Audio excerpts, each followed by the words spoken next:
April 4th. B-24 somewhere high above the Libyan Desert. A 4-engine bomber glides through the black night sky. Silent. Empty. Out of fuel. Her crew has already bailed out.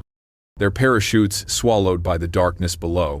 The massive aircraft drifts lower and lower over an endless sea of sand, controlled only by the ghost of momentum and the thin desert air beneath her wings.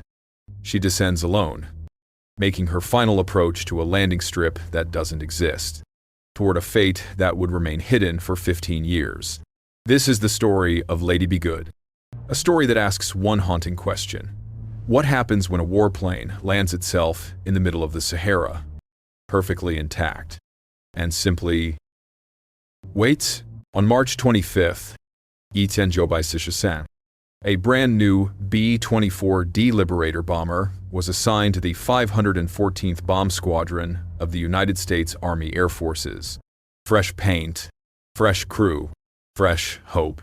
The aircraft bore the number 64 stenciled in white on both sides of her forward nose section. On the right side, painted in yellow letters, was her name, Lady Be Good.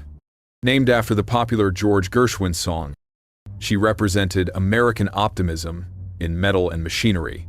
Her crew was just as new, 9 young men who had arrived in Libya only 1 week earlier. On March 18th, they were stationed at Soluk Field near Benghazi, a dusty airstrip on the North African coast where the Mediterranean meets the desert.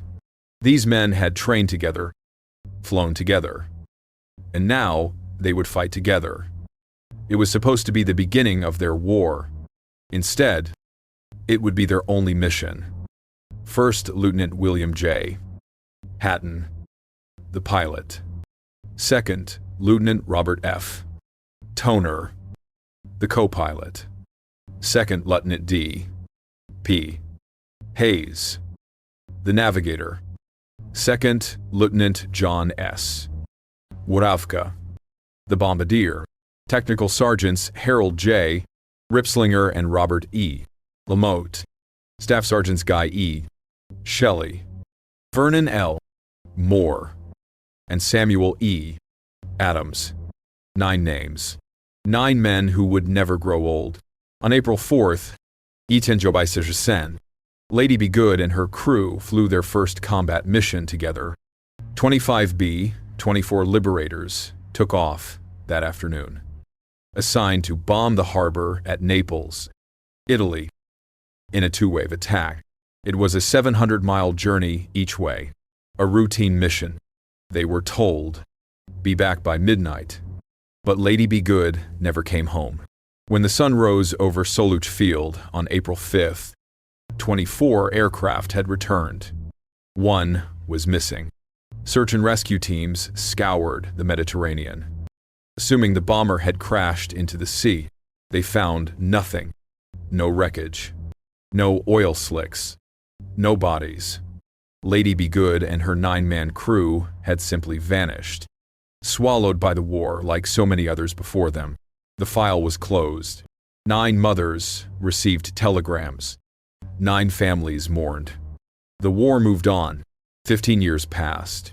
Then, on November 9th, B-24 a British petroleum oil exploration team was conducting an aerial survey over the Libyan Desert, 440 miles south of Benghazi, 440 miles inland, deep in one of the most desolate regions on Earth.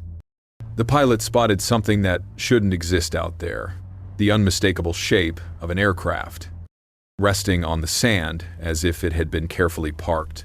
When investigators finally reached the site in March 1959, they found something that defied explanation. Lady Be Good sat broken in the desert. Her fuselage snapped behind the wings from the stress of landing, but otherwise, she was remarkably intact, perfectly preserved by the bone-dry desert air. The machine guns still worked. The radio still functioned. Inside, they found water that was still drinkable, coffee that still tasted like coffee, a thermos of tea, 15 years old, that hadn't spoiled. But there was something even stranger. No bodies. No parachutes. No crew.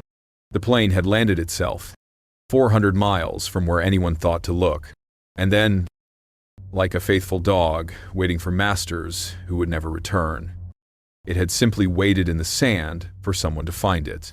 But where were the men? To understand how Lady Be Good ended up 400 miles deep in the Sahara, we need to go back to the spring of 1943, when North Africa was one of the most critical battlegrounds of World War II. The 376th Bombardment Group, nicknamed the Liberandos, was the first heavy bomber unit equipped with B-24 Liberators to operate in the Mediterranean theater. These men weren't fighting in the skies over Europe or the Pacific Islands you see in the movies. They were fighting in a theater that Hollywood often forgets: the brutal, unforgiving deserts of North Africa. The 376th had been formed in Palestine in late 1942, cobbled together from 23 B-24 Liberators that had flown across the Atlantic and a handful of battle-worn B-17 seconds salvaged from other theaters. By early 1943, they were operating from a chain of dusty air bases stretching across Egypt, Libya, and Tunisia.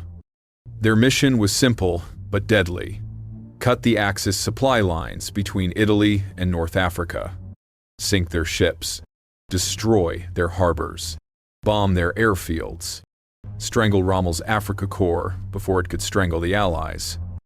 Saluj Field, where Lady Be Good was stationed, sat on the coastal plain near Benghazi.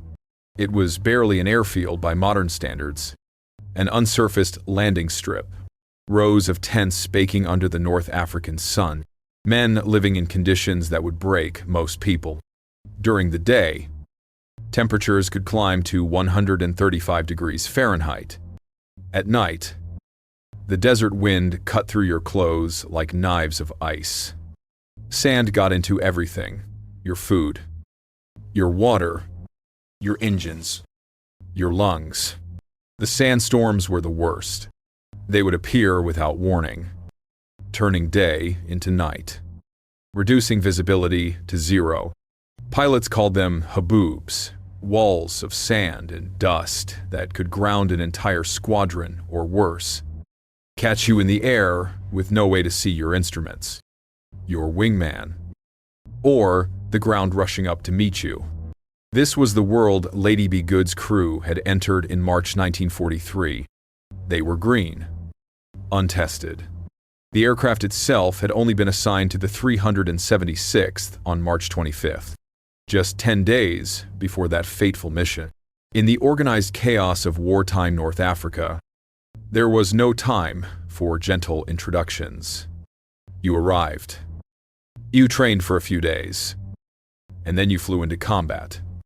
The B-24 Liberator was a beast of a machine, over 67 feet long, with a wingspan of 110 feet, powered by 4 Pratt & Whitney engines that could push the bomber to a top speed of 300 miles per hour. She could carry 8,000 pounds of bombs and was bristling with 50 caliber machine guns. More than 18,000 B-24 seconds were built during the war, most of them by Ford Motor Company, making it the most produced American bomber in history. But the Liberator had a reputation. Pilots said she handled like a cement truck with flat tires. The controls were heavy, unresponsive. Formation flying was a nightmare. The high-mounted Davis wing, while efficient for long range, you had a nasty habit of breaking the fuselage in half if you had to ditch or belly land. And she caught fire easily. Too easily.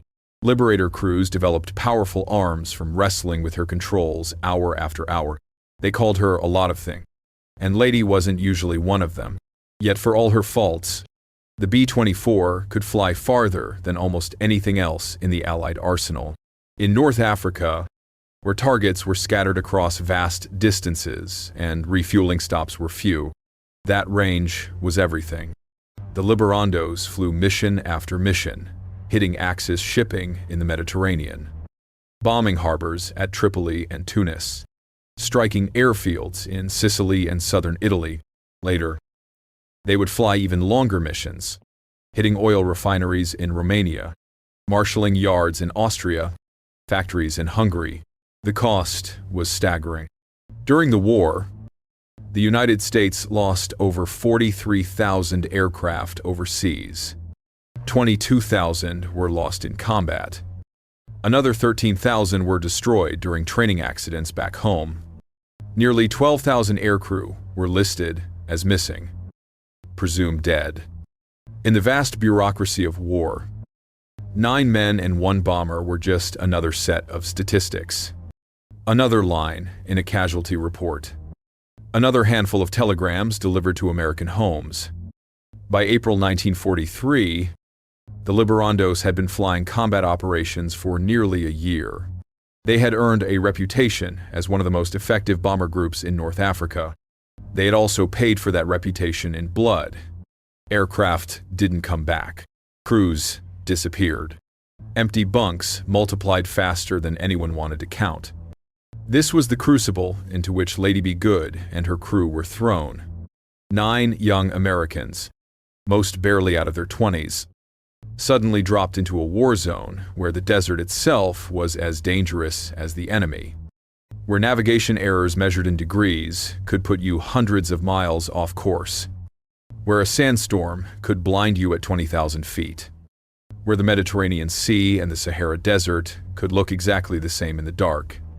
And on April 4th, all of those dangers would conspire to create one of the most haunting mysteries in aviation history. April 4th, started like any other day at Sahara Field. The sun rose over the Mediterranean, burning away the cool desert dawn. By afternoon, the heat was oppressive. 25 B-24 Liberators sat on the flight line, being loaded with bombs and fuel for the evening mission. The target, Naples Harbor, 700 miles to the north, across the Mediterranean Sea. Naples was a critical supply hub for Axis forces. German and Italian ships moved through its harbor constantly, ferrying men and materials to North Africa. The Allied High Command wanted it shut down.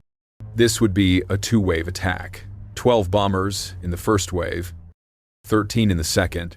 Lady Be Good and her crew drew the second wave. Shortly after 2 in the afternoon, the first bombers began rolling down the runway. Then came the second wave.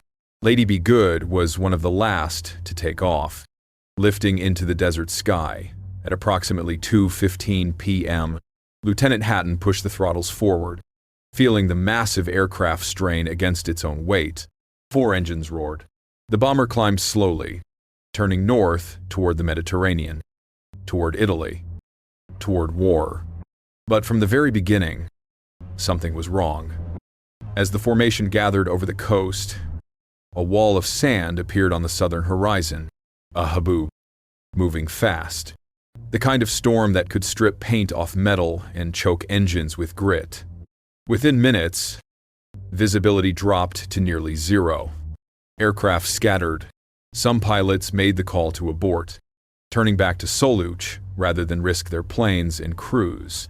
8 bombers from the mission turned back. Lady Be Good pressed on. So did a handful of others. But the storm had done its damage. The tight formation that had left Soluch was now spread across miles of sky. Powerful winds buffeted the bombers, pushing them off course, forcing constant corrections. Radio chatter filled with position checks, course adjustments, requests for visual confirmation. In the chaos, Lady Be Good found herself increasingly alone. Lieutenant Hatton wrestled with the controls. Beside him, Lieutenant Toner called out instrument readings.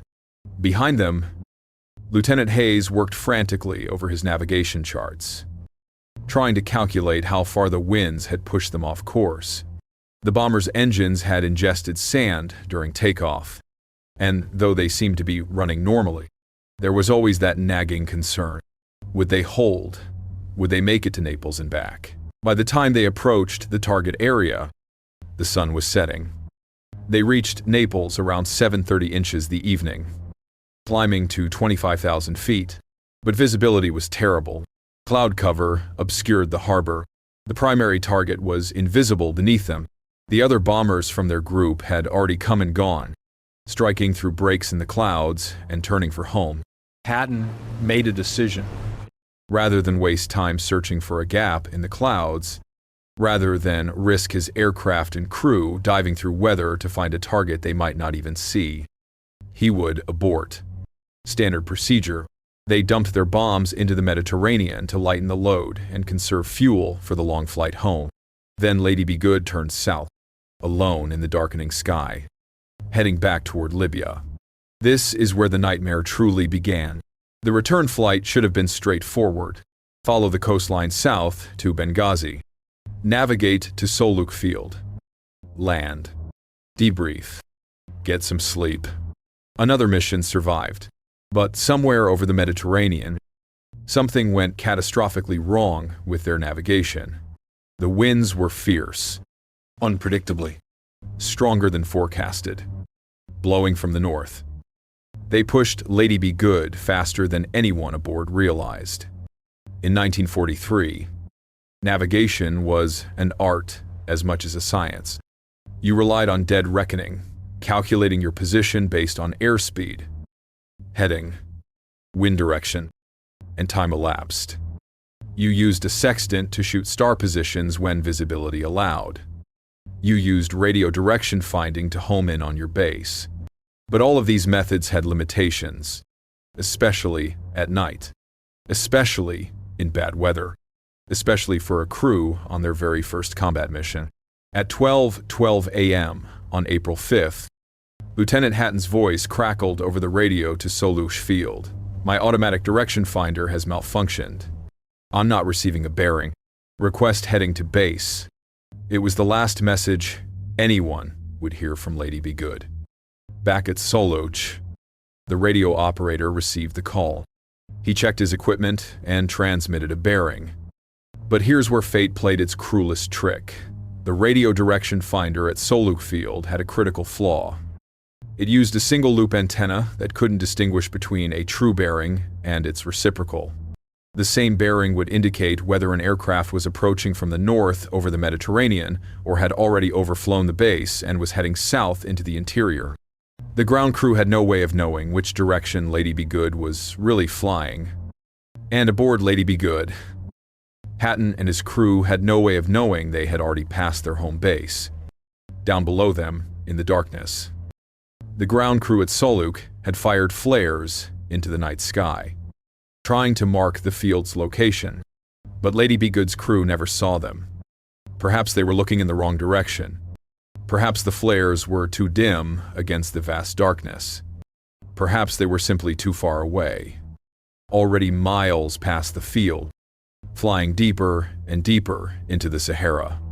From 25,000 feet, in absolute darkness, the empty Libyan desert looked exactly like the Mediterranean Sea. Both were vast, featureless expanses of black. No cities, no roads, no lights. Nothing to give away the terrible truth. They weren't flying over water toward the coast. They were flying over sand, away from safety, into one of the most desolate regions on Earth. For 2 more hours, Lady Be Good flew south. 2 hours deeper into the desert. 2 hours farther from help. The crew must have been confused, checking and rechecking their instruments, wondering why they hadn't reached the coast yet. The fuel gauges dropped steadily. The engines drank the last drops from the tanks. At approximately 2 a.m., the decision was made. They were out of fuel, out of time, out of options. The crew prepared to abandon the aircraft. In the freezing darkness at altitude, 9 men checked their parachute harnesses one final time. This was it. They were going to bail out over what they believed was the Mediterranean Sea. They would hit the water, inflate their Mae West life jackets, and wait for rescue at first light. Lieutenant Hatton gave the order. One by one, the crew jumped into the night. The wind tore at them as they fell through the darkness. Parachutes deployed with sharp cracks, jerking bodies upward before they began their slow descent. They fell through 25,000 feet of empty air, expecting at any moment to hit cold seawater. Instead, they hit sand. But aboard Lady Be Good, something remarkable was happening. The bomber, now empty of crew, didn't simply fall from the sky. The autopilot was engaged. The aircraft was trimmed for level flight. As the engines starved and died, one by one, the massive aircraft began a gentle glide. Without power, without guidance, without a single human hand on the controls, Lady Be Good descended through the darkness on her own. She flew for 16 more miles, descending slowly. The nose dropped gradually as airspeed bled away. The propellers on 3 of the 4 engines had been feathered. Their blades turned edge-on to reduce drag. Whoever was at the controls in those final moments before the crew bailed out had prepared the aircraft perfectly for an unpowered glide. At some point in that ghostly flight, Lady Be Good's wheels touched the surface of the Calancio Sand Sea. She was traveling at perhaps 80 or 90 miles per hour when she made contact.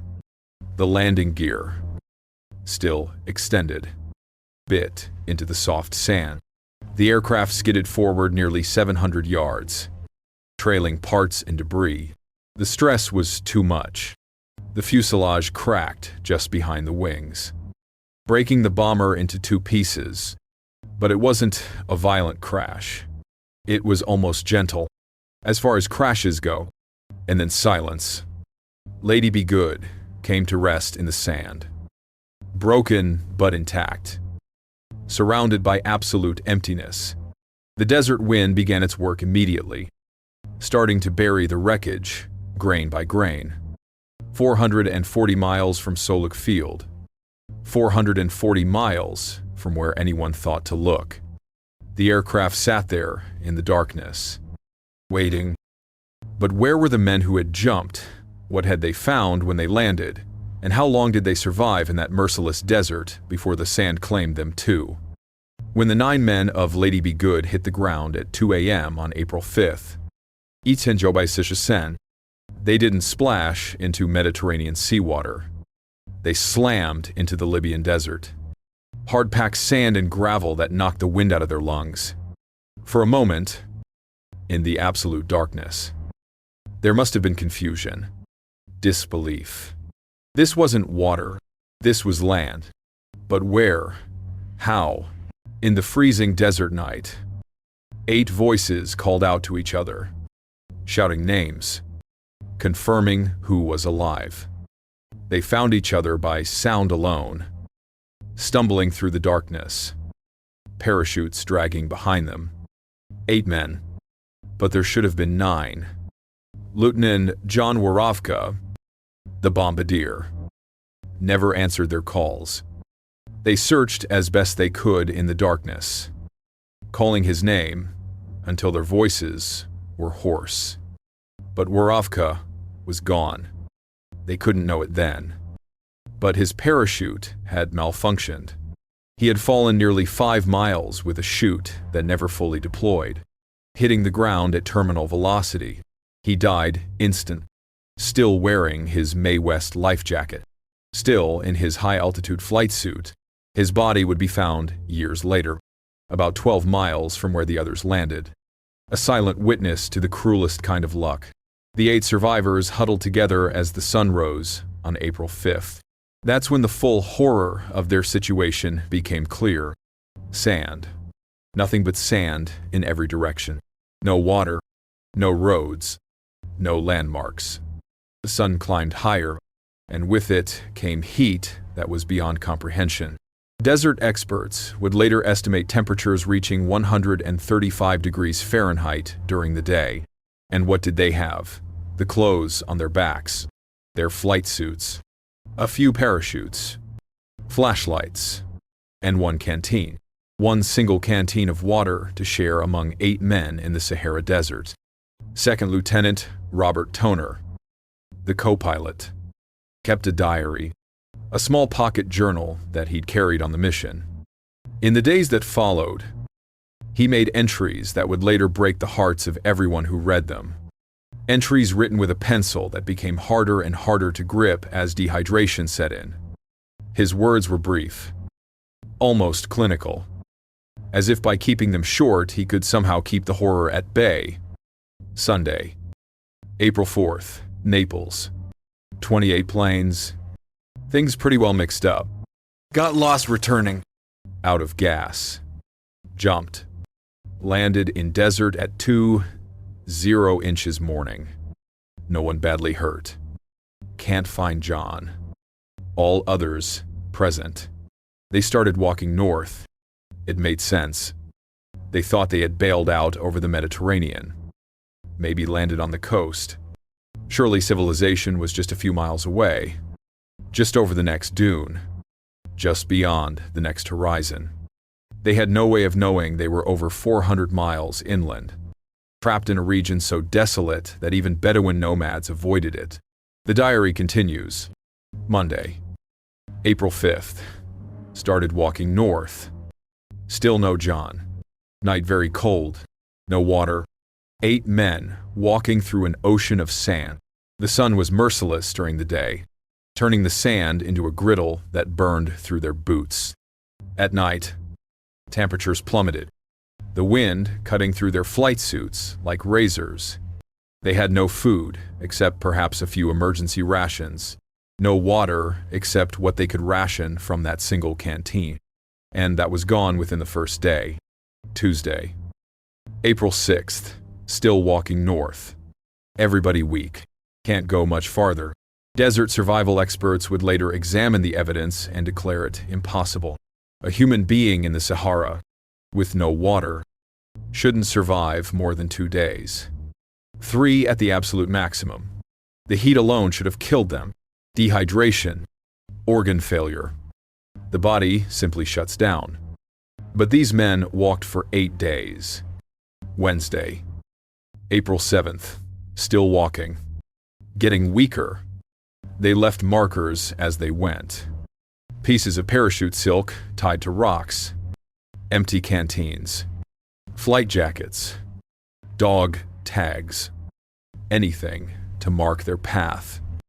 To give rescuers a trail to follow. Each item left behind was a message in a bottle. A desperate hope that someone, somewhere, would find them and follow the breadcrumbs back to survivors. Thursday, April 8th. Everyone very weak. Can hardly walk. Think about what that means. 8 days without water in 135-degree heat. Their lips would have cracked and bled. Their tongues would have swollen. Their skin would have burned and peeled. Every step would have been agony. Muscles cramping. Vision blurring. The mind playing tricks, showing them oases that didn't exist. Hearing voices that weren't there. Friday, April 9th. 5 of us can't go on. They had walked 85 miles from where they landed. 85 miles through conditions that should have killed them in days. But now, 5 of the men simply couldn't take another step. Lieutenants Hatton, Toner, and Hayes. Sergeants Adams and Lamott.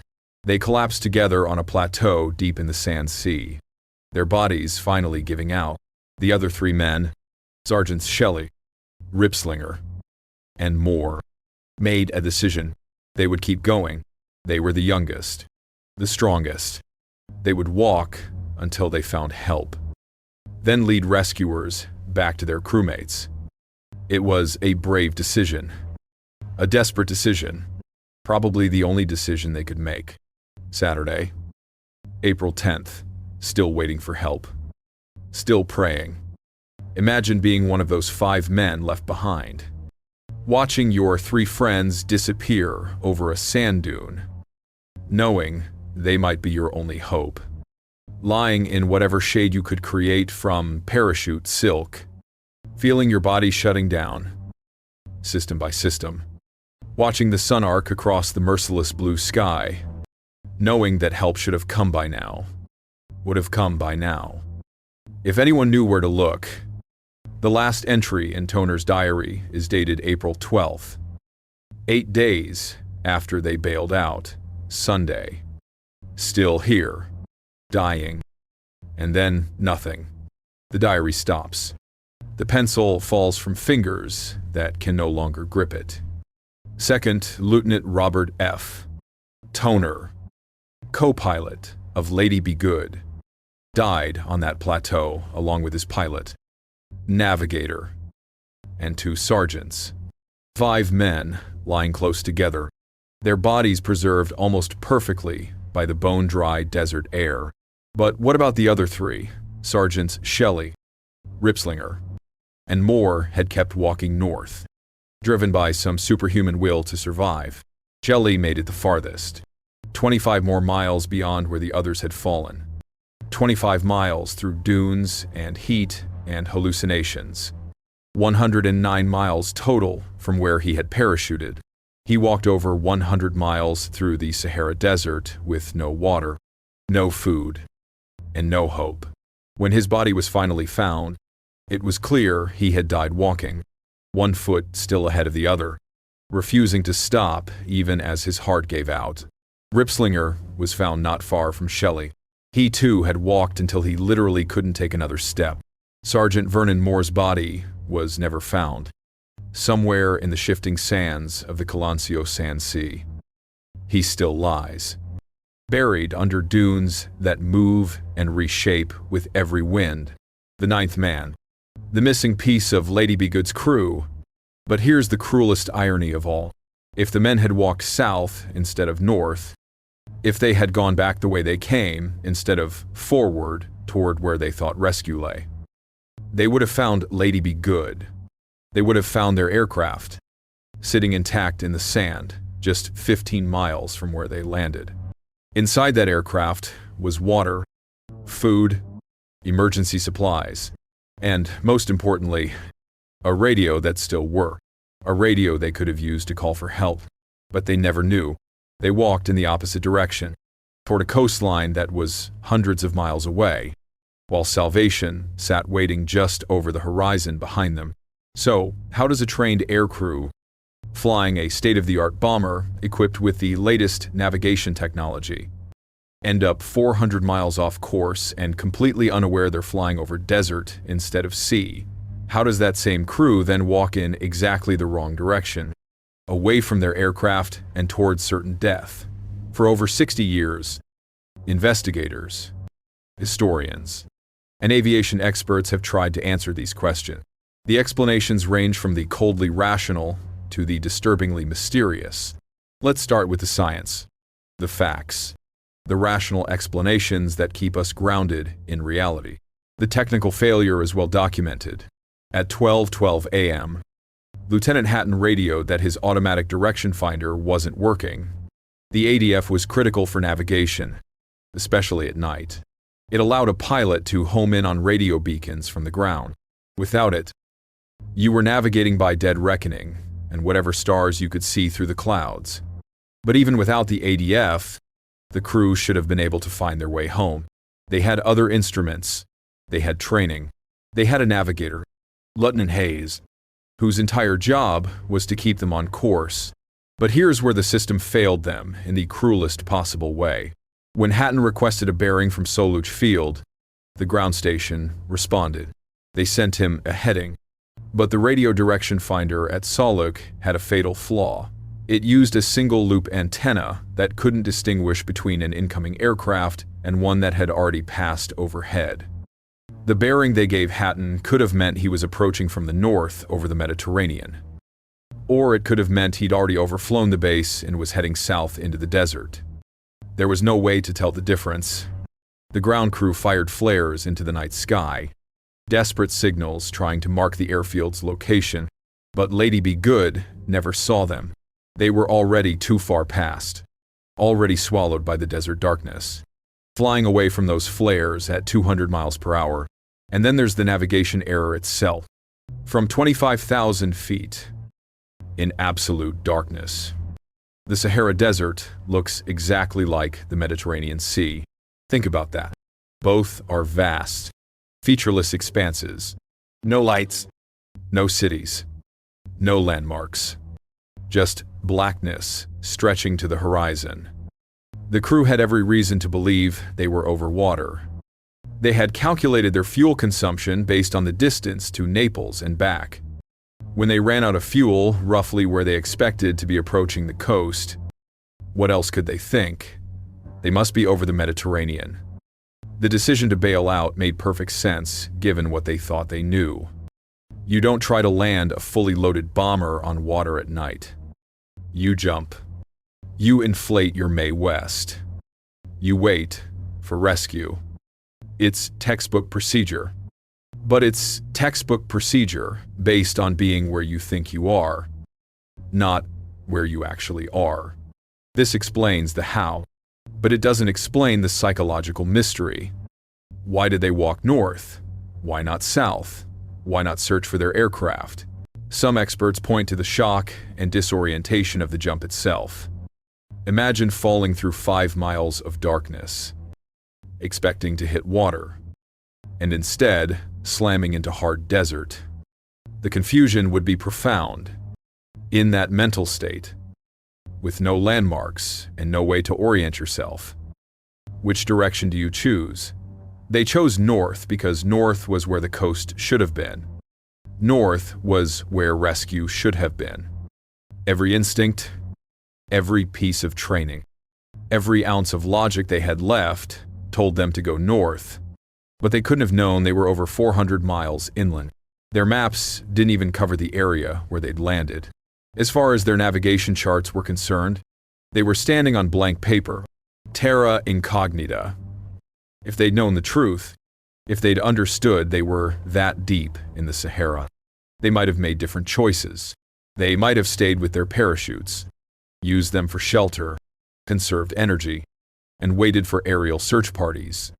But they thought they were close to the coast. Just a day's walk. Maybe 2. Surely they could make it that far.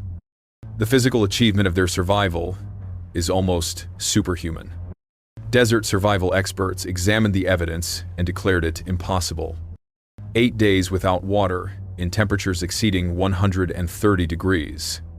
The human body simply can't do that. Dehydration should have killed them within 72 hours. Organ failure, heat stroke, cardiac arrest. The body shuts down. But these men walked for 8 days. Some walked for over 100 miles. Was it adrenaline, sheer willpower, military discipline overriding the body's natural shutdown mechanisms? Toner's diary shows they never gave up hope. Even on day 8, even as they were dying, they were still praying for rescue. That kind of hope can push the human body beyond its normal limits. But can it push it this far? Now we move into stranger territory.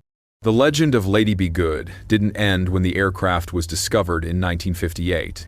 In fact, that's when things got truly weird. After the wreckage was found and identified, the U.S. Air Force made a decision. The aircraft was in remarkably good condition, considering it had been sitting in the desert for 15 years. The engines were seized, but salvageable. The instruments still were. The radios functioned when powered. The machine guns could still fire. This was valuable material. Parts could be harvested and used in other aircraft. So, they did exactly that. And then, the accident started. First, a C-54 cargo plane received several components from Lady Be Good, including automatic synchronization transmitters. During a routine flight, the propellers began malfunctioning seriously. The crew had to throw their cargo overboard to lighten the aircraft enough to make an emergency landing. They survived, but barely. Then a C-47 transport plane was fitted with a radio receiver salvaged from Lady Be Good. The aircraft crashed into the Mediterranean Sea during what should have been a routine flight. The crew bailed out over the water. An eerie echo of what Lady Be Good's crew thought they were doing when they jumped into the desert. They survived, but the parallel was unsettling. And finally, most tragically, Another C-47 Skytrain received multiple parts from the wreckage. This aircraft disappeared completely over the Mediterranean with its entire crew. Search parties found almost nothing. One of the few pieces of wreckage that washed ashore was an armrest bearing a serial number traced back to Lady Be Good. It washed up on a Libyan beach, not far from where Lady Be Good had been trying to reach on that April night in 1943. 3 aircraft. All received parts from Lady Be Good. All suffered serious malfunctions or crashes. The legend of the cursed bomber began to spread through Air Force ranks.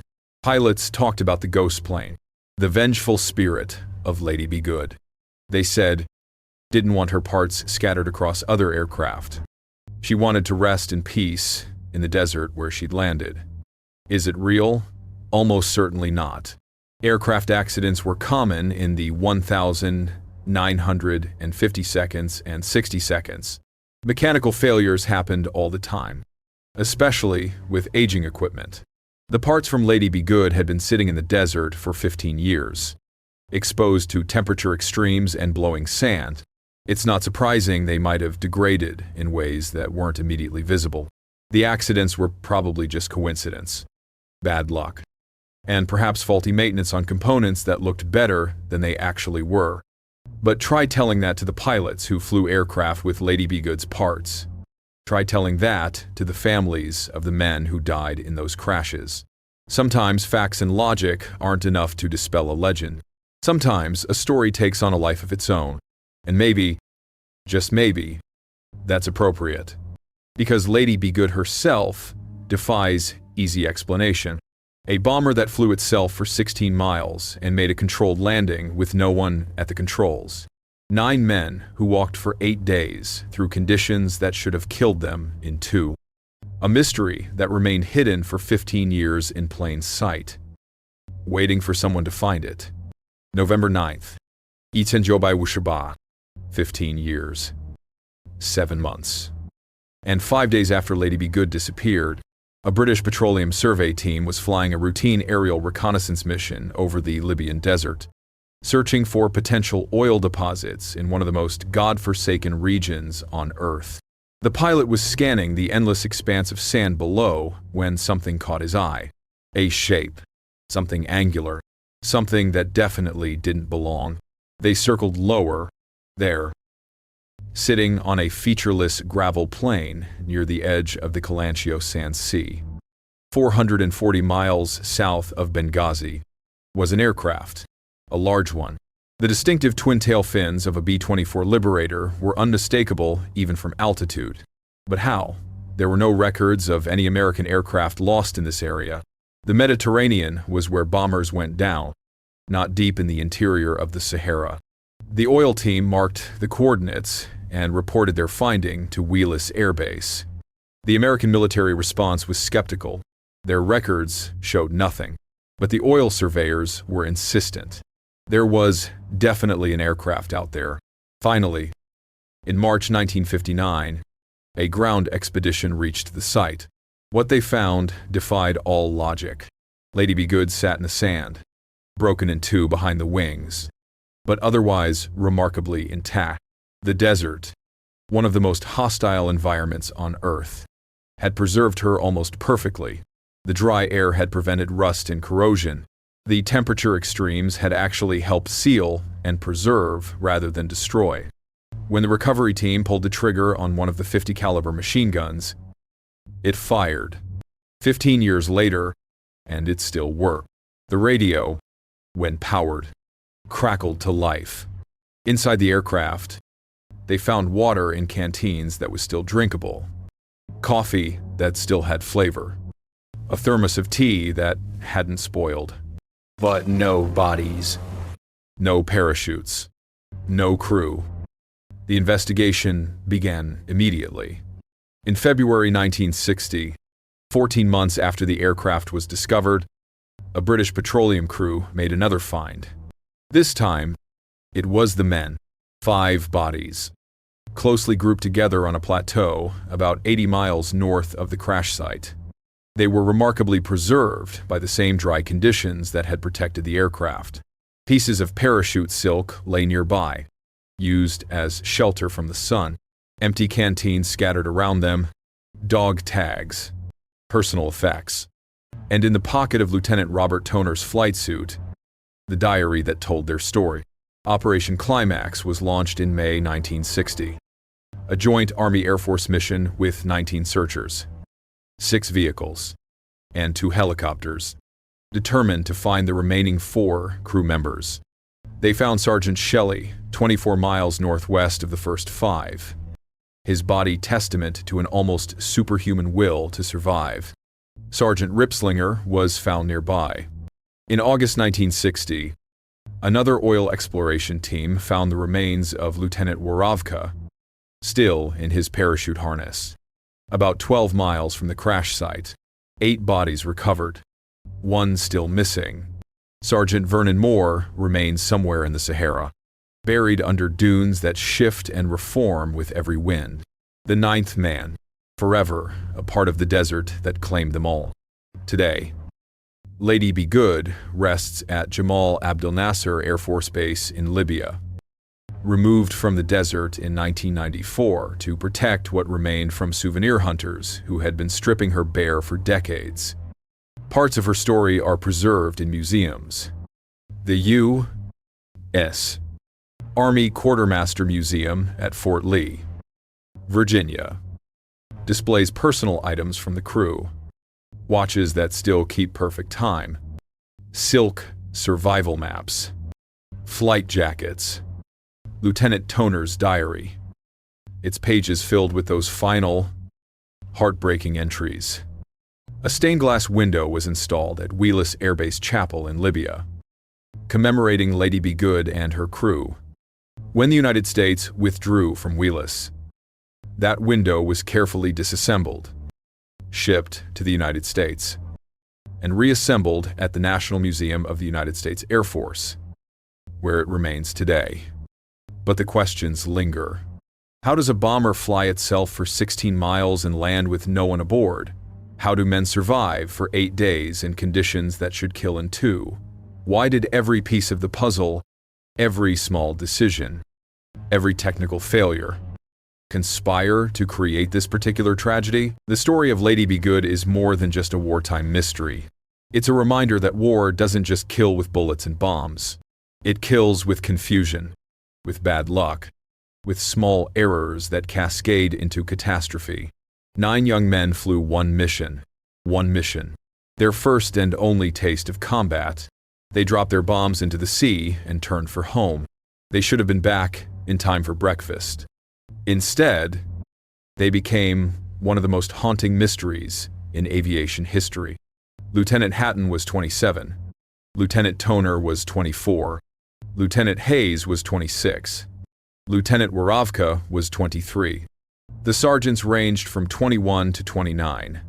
They left behind parents, siblings, girlfriends, wives, futures that would never happen, children who would never be born, all because of a malfunctioning direction finder, a sandstorm, and the darkness of a desert night.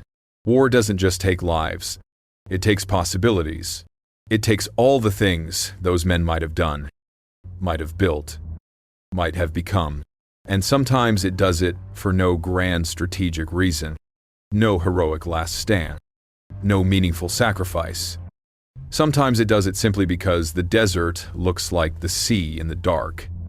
Somewhere in the Libyan Sahara, Sergeant Vernon Moore still lies beneath the sand, watching over the place where Lady Be Good waited for 15 years to tell her story. The desert kept the plane, and in the end, the desert kept the men too. So ask yourself, was this just a tragic series of mistakes, a perfect storm of technical failures and human error? Or is there something more to a bomber that flies itself to a gentle landing, that preserves itself in pristine condition for 15 years, waiting patiently to reveal what happened to the men who flew her? And what about those other aircraft? The ones that received her parts and fell from the sky? The facts are documented. The bodies were found. The investigation was thorough. But some mysteries refuse to be completely solved. Some stories refuse to end cleanly. Lady Be Good flew one mission, and she's still flying it. In our memories, in the retelling, in the questions that remain unanswered. 9 men took off on April 4th. 10 by Sisha-san. 8 came home. Eventually, in flag-draped coffins. 1 never did. The desert keeps its secrets well.